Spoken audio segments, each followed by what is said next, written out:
In Werner Herzog's documentary, Encounters at the End of the World, there's a scene that has stayed with me for years. It's about a penguin, but it's not just any penguin. While thousands of his kind march together toward the sea, toward the feeding grounds, this one penguin stops. He just stops, turns around, and starts walking in the complete opposite direction. He heads inland, toward a vast, empty mountain range, thousands of miles away from food, from water, from everything. The scientists there said he was heading toward certain death. Herzog asks the biologist, "Is there such a thing as a deranged penguin?" The biologist explains that they do see this from time to time individuals who simply break from the colony and walk away into the desolate interior. They never return. The film crew was forbidden to intervene. They just had to watch him go, a tiny black and white figure disappearing into an endless expanse of white. For a long time, this image haunted me. Why would he do that? It seemed so illogical, so sad. But the more I thought about it, the more I started to see it differently. What if it wasn't about being lost or deranged? What if it was about something else entirely? Think about it. He wasn't running from a predator. He wasn't chasing a mate or a better meal. He just turned. He chose a path that made no sense to anyone but him. And that's when it hit me. This penguin is a powerful metaphor for so many of us. How many of us have felt that same pull? That inexplicable urge to turn away from the crowd, to walk away from the path everyone else is on?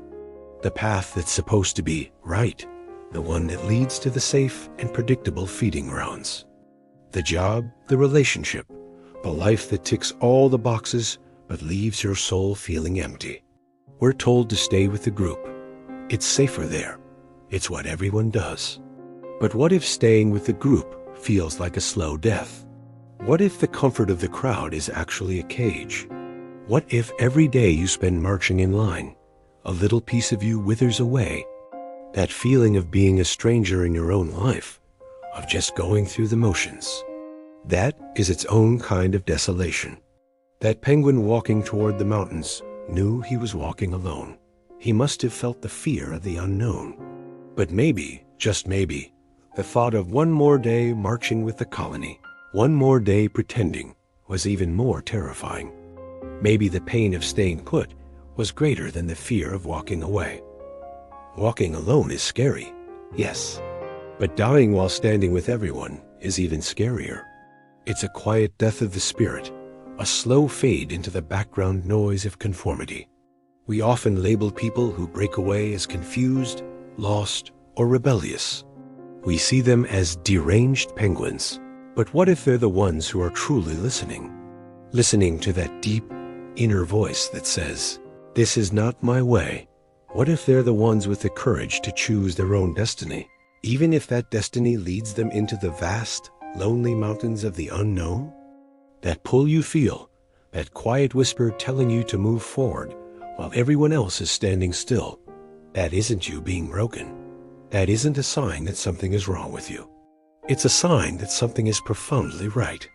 It's your soul waking up. It's your spirit refusing to march toward a sea that was never meant for you. So if you find yourself at a crossroads, looking at the crowd moving in one direction and feeling an undeniable pull toward the other, don't dismiss it. Don't be afraid of the mountains. That feeling isn't confusion. It's clarity. It's your soul choosing its own destiny. Trust it. Walk your path, even if you have to walk it alone. Thanks for watching. If this resonated with you, consider subscribing for more thoughts like this. See you in the next one.